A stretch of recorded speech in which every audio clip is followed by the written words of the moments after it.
Good morning, students. I am Ita Sharma from Lyar Public School, Bikaner, your Hindi teacher. आज हम कक्षा छठी हिंदी व्याकरण एवं रचना का पाठ 22 वाक्य विचार पढ़ने जा रहे हैं।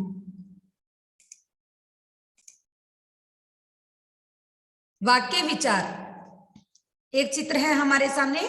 प्रधानमंत्री मोदी संसद भवन को प्रणाम कर रहे हैं। आपके पास 9 शब्द हैं। कौन कौन से? प्रधानमंत्री, मोदी, संसद भवन को प्रणाम कर रहे हैं। तो ये 9 शब्द हमारे सामने हैं। इनमें से कोई एक शब्द पूरी बात नहीं कह सकता। अगर हम किसी एक शब्द को उठा ले, प्रधानमंत्री, तो वो शब्द है वो हमें पूरी बात नहीं बता रहा। सिर्फ मोदी शब्द ले लें तो मोदी शब्द से भी हमें पूरे वाक्य की स्थिति प्रकट नहीं होती। यदि ये 9 शब्द एक व्यवस्था से न रखे जाए तो भी बात नहीं कही जा सकती। अगर इन शब्दों को हम आगे पीछे सेट कर दे तो भी वाक्य है वो पूर्ण नहीं होता और हमें पूरी बात पता नहीं लगती। देखिए, मोदी को कर प्रधानमंत्री प्रणाम है रहे संसद भवन, वाक्य स्पष्ट नहीं है तो इससे कोई भी अर्थ प्रकट नहीं हो रहा। तो वाक्य किसे कहते हैं? जिस व्यवस्थित शब्द समूह से कोई अर्थ प्रकट होता है या आशय प्रकट होता है उसे हम वाक्य कहते हैं। इसको आप अपनी लैंग्वेज में ऐसे भी लिख सकते हैं, शब्दों के व्यवस्थित व क्रमबद्ध समूह को वाक्य कहते हैं जिससे कि कोई निश्चित अर्थ निकलता है। उदाहरण के लिए नीचे लिखे गए वाक्यों को देखिए। बिल्ली और कुत्ता आपस में लड़ रहे हैं, 3 हाथी आगे पीछे जा रहे हैं, ध्यानपूर्वक पढ़ने से पाठ याद हो जाता है। देखिए, वाक्य के 2 अंग होते हैं, यानी वाक्य के 2 पार्ट्स होते हैं, उद्देश्य और विधेय।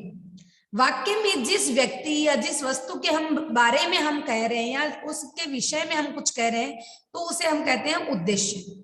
और विधेय किसे कहते हैं? वाक्य में जिस व्यक्ति या वस्तु के बारे में जो बात कही जा रही हो तो उस बात को हम कहते हैं विधेय। जैसे देखिए, मोहन विद्यालय में शिक्षक है, तो यहाँ पर हम किसके बारे में बात कर रहे हैं? मोहन के बारे में। तो मोहन होगा हमारा उद्देश्य और विधेय क्या होगा हमारा? विधेय होगा विद्यालय में शिक्षक है। विद्यालय में शिक्षक है, ये बात क्या होगी? हमारी विधेय होगी। मोहन क्या है? उद्देश्य, और विद्यालय में शिक्षक है। मोहन के बारे में हम क्या बात कर रहे हैं कि वो विद्यालय में शिक्षक है, तो विद्यालय में शिक्षक है, ये बात आपकी क्या होगी? विधेय होगी। Is that clear? तो उद्देश्य और विधेय क्लियर हो गया हमें कि जिस व्यक्ति या जिस वस्तु के बारे में हम कोई बात कर रहे हैं तो उस व्यक्ति या वस्तु को हम क्या कहेंगे? उद्देश्य। और उसके बारे में जो बात कही जा रही है तो उसे हम क्या कहेंगे? विधेय। वाक्य की भेद, वाक्य के निम्नलिखित 2 प्रकार के भेद होते हैं। एक तो रचना के आधार पर, रचना यानी बनावट के आधार पर हम वाक्य को कैसे बना रहे हैं, किस तरीके के शब्दों को यूज में ले रहे हैं, तो रचना के अनुसार वाक्य की भेद और अर्थ के आधार पर वाक्य भेद, यानी वाक्य को हम सुनते हैं, सुनने के बाद उसका क्या अर्थ निकलता है उसके आधार पर वाक्य की भेद। सर्वप्रथम हम बढ़ते हैं रचना के अनुसार वाक्य के भेद। तो रचना के अनुसार वाक्य के 3 प्रकार के भेद माने गए हैं, सरल वाक्य, संयुक्त वाक्य और मिश्र वाक्य। सरल, संयुक्त और मिश्र। अभी तक का एक बार थोड़ा सा रिवीजन कर लेते हैं। हमने अब तक पढ़ा है कि वाक्य किसे कहते हैं? शब्दों का क्रमबद्ध व व्यवस्थित समूह है जिससे कोई निश्चित अर्थ प्रकट होता है, उसे हम वाक्य कहते हैं। ये वाक्य की परिभाषा। वाक्य के 2 अंग होते हैं, उद्देश्य और विधेय। वाक्य में जिस व्यक्ति या जिस वस्तु के बारे में कुछ कहा जाए तो वह व्यक्ति या वस्तु क्या कहलाता है? उद्देश्य कहलाता है। और उद्देश्य के बारे में जो बात कही जा रही है उस बात को हम क्या कहेंगे? विधेय कहते हैं। नेक्स्ट हमारा आता है वाक्य के भेद। वाक्य के भेदों को हम 2 प्रकार से पढ़ेंगे, एक तो रचना के अनुसार वाक्य के भेद और एक अर्थ के आधार पर वाक्य के भेद। सर्वप्रथम हम पढ़ते हैं रचना के अनुसार वाक्य के भेद। रचना के अनुसार वाक्य के भेद 3 प्रकार के होते हैं, सरल वाक्य, संयुक्त वाक्य और मिश्र वाक्य। सर्वप्रथम पहला है हमारा सरल वाक्य या साधारण वाक्य। नाम से ही पता चल रहा है इजी सेंटेंस, यानी जिसमें एक कर्ता एक ही क्रिया। जैसे कृतिका अपने घर जाती है, कृतिका क्या काम कर रही है? अपने घर जाने का काम कर रही है। चूहा बिल्ली के पास बैठा है, चूहा कहाँ बैठा है? चूहा बिल्ली के पास बैठा है। जिस वाक्य में एक ही उद्देश्य हो और एक ही विधेय हो उसे सरल या संयुक्त साधारण वाक्य कहते हैं। सरल या साधारण वाक्य किसे कहते हैं? जिस वाक्य में एक ही व्यक्ति के बारे में हम कोई एक ही बात कर रहे हैं तो वहां पर क्या होगा? सरल या साधारण वाक्य। नेक्स्ट वाक्य आता है हमारा संयुक्त वाक्य। संयुक्त वाक्य में क्या होता है? दो या दो से अधिक वाक्यों या उपवाक्यों को हम आपस में जोड़ते हैं। किसके द्वारा? योजक के द्वारा। योजक आपने पढ़े हुए ना, कंजक्शन। तो हमने समुच्चय बोधक यानी कंजक्शन हमने पढ़े थे अव्यय के चैप्टर में। तो हमने पढ़ा था कि और, किंतु, परंतु, लेकिन, इसलिए, पर, और, अतएव। तो ये क्या होंगे? आपके संयुक्त वाक्य, यानी इसमें दो या दो से अधिक वाक्य हैं वो आपस में मिलते हैं, जुड़ते हैं, तो उसे हम क्या कहते हैं? संयुक्त वाक्य कहते हैं। जैसे देखिए, घोड़ा खड़ा है, हाथी बैठा है, दो वाक्य है, उनको हमने किसके माध्यम से जोड़ा? कंजक्शन के माध्यम से जोड़ा, तो इसे हम क्या कहेंगे? संयुक्त वाक्य। संयुक्त यानी आपस में मिल जाना। हिमांशु पढ़ रहा है, हिमांशु पढ़ रहा है और हिमानी क्या कर रही है? टीवी देख रही है। तो ये क्या होगा आपका? किंतु शब्द से जुड़ा हुआ है, योजक शब्द है किंतु, तो किंतु से जुड़ा हुआ है, इसलिए हम इसको क्या बोलेंगे? संयुक्त वाक्य, क्योंकि दोनों वाक्य आपस में जुड़े हैं। परिभाषा देखिए, जिस वाक्य में दो या दो से अधिक स्वतंत्र वाक्य किसी योजक शब्द द्वारा जुड़े हो उसे संयुक्त वाक्य कहते हैं। नेक्स्ट देखिए, मिश्रित वाक्य। जिस वाक्य में एक प्रधान उपवाक्य होता है और शेष जो वाक्य होते हैं वो उसके ऊपर डिपेंड होते हैं, उसे मिश्रित वाक्य कहते हैं। जैसे देखिए, खरगोश ने कहा। अब हम पूछते हैं खरगोश ने क्या कहा, तो दूसरा वाक्य उस पर डिपेंड है कि इसी कुएं में दूसरा शेर छिपा है। तो मेन वाक्य क्या हो गया? प्रधान वाक्य क्या हो गया? खरगोश ने कहा, ठीक है। और कुएं में दूसरा शेर छिपा है, ये क्या है? आश्रित उपवाक्य। आश्रित यानी उस पर डिपेंड है, किस पे? खरगोश ने कहा, इस बात पे डिपेंड है, कुएं में दूसरा शेर छिपा है।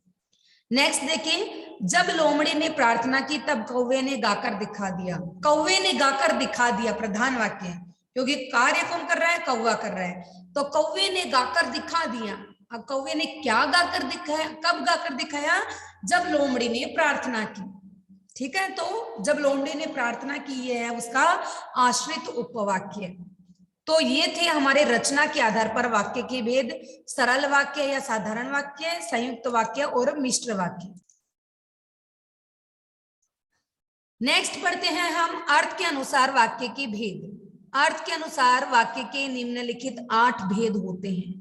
कौन कौन से होते हैं? देखिए, विधानवाचक, निषेधवाचक या नकारात्मक वाक्य, आज्ञार्थक या आज्ञावाचक, संकेतवाचक, इच्छावाचक, विस्मयवाचक, प्रश्नवाचक और संदेहवाचक। 8 प्रकार के वाक्य होते हैं हमारे। कौन कौन से? निषेधवाचक, विधानवाचक, आज्ञावाचक, इच्छावाचक, संकेतवाचक, विस्मयवाचक, प्रश्नवाचक और संदेहवाचक। थोड़ा सा याद रखने की आवश्यकता है। सबसे पहला हम पढ़ते हैं विधानवाचक वाक्य। जिस वाक्य में किसी काम के करने या होने का नॉर्मल हमें सेंटेंस के माध्यम से हमें पता चल रहा है कि भाई ये काम हो रहा है। जैसे पंडित जी भगवान शंकर की आराधना कर रहे हैं, ताजमहल विश्व प्रसिद्ध स्मारक है, यानी नॉर्मल ऐसे सेंटेंस जिससे हमें नॉर्मल क्रिया का पता लग रहा है कि काम हो रहा है, कर्ता है, क्रिया है और कर्म है। कई बार क्या होता है? कर्म भी नहीं होता, बस कर्ता क्रिया है, तो वहां पर क्या होता है? विधानवाचक वाक्य होता है। नेक्स्ट वाक्य है हमारा निषेधवाचक या नकारात्मक। नकारात्मक का मतलब नेगेटिव, जहां न वाले अर्थ होते हैं। जिस वाक्य में क्रिया के न होने अथवा क्रिया के न करने का बोध होता है उसे निषेधात्मक या नकारात्मक वाक्य कहते हैं। जैसे देखिए, मैंने कल पौधों में पानी नहीं दिया, रुको, इधर से मत जाओ। मत जाओ यानी हम मना कर रहे हैं उसको। मैंने कल पौधों में पानी नहीं दिया यानी मैंने ये कार्य नहीं किया। तो जहां पर नहीं का अर्थ प्रकट होता है, क्रिया के न होने का अर्थ प्रकट होता है, तो उसे निषेधात्मक या नकारात्मक वाक्य कहते हैं। नेक्स्ट देखिए, इच्छावाचक। इच्छावाचक में जिस वाक्य से इच्छा, किसी चीज की इच्छा हो, या हम किसी के लिए कोई कामना करते हैं या किसी को कोई आशीर्वाद देते हैं तो वहां पर इच्छावाचक वाक्य होता है। जैसे हम किसी को प्रणाम करते हैं और वो हमें आशीर्वाद देता है कि भगवान करे तुम प्रथम श्रेणी में उत्तीर्ण हो, तो वहां पर क्या आएगा? इच्छावाचक वाक्य।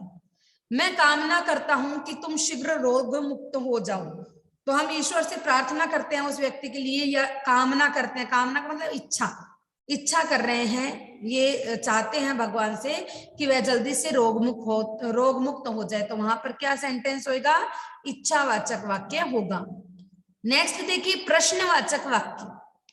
जिस वाक्य से पूछे गए किसी प्रश्न का बोध होता है उसे प्रश्नवाचक वाक्य कहते हैं। प्रश्नवाचक का मतलब जहां पर कोई प्रश्न पूछा जाए, क्या, क्यों, कब, कैसे, किसका, किसके, तो वहां पर हमारा होता है प्रश्नवाचक वाक्य। जैसे देखिए, आप किसके घर का पता पूछ रहे हैं? आप क्या लेंगे, चाय या कॉफी? तो क्या और किसके, वाक्य में ऐसे शब्द आते हैं, वहां पर प्रश्नवाचक वाक्य होता है। नेक्स्ट देखिए आज्ञावाचक वाक्य। जिस वाक्य से हमें पता चलता है कि हम किसी को आज्ञा दे रहे हैं या कोई आदेश दे रहा है, तो वहां पर आज्ञावाचक। जैसे कमरे से बाहर जाइए, तो हम उसको आदेश दे रहे हैं कि कमरे से बाहर जाइए। बैठकर पढ़ो, अपनी माताजी हमें सजेशन दे रही है, आज्ञा दे रही है, आदेश दे रही है कि तुम बैठकर पढ़ो, तो वहां पर हमारा होता है आज्ञावाचक। नेक्स्ट है संकेतवाचक। जिस वाक्य के द्वारा किसी संकेत या फिर किसी शर्त का बोध होता है तो उसे संकेतवाचक कहते हैं। जैसे जब तुम इधर आ ही रहे थे तो मुझे बता देते, यदि तुम परिश्रम करते तो अवश्य ही अच्छे अंक प्राप्त करोगे। यानी एक कार्य से दूसरे कार्य कनेक्ट हो रहा है, शर्त हो रही है। यदि वह मेरे घर आता तो मैं शाम तक उसके घर चला ही जाता, तो यहाँ पर क्या है? संकेत मिल रहा है।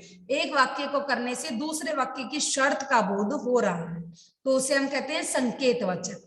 नेक्स्ट है विस्मयवाचक। विस्मय यानी आश्चर्यचकित करने वाली चीजें, तो हमने विस्मयादिबोधक चिन्ह में पढ़ा था ना विस्मय।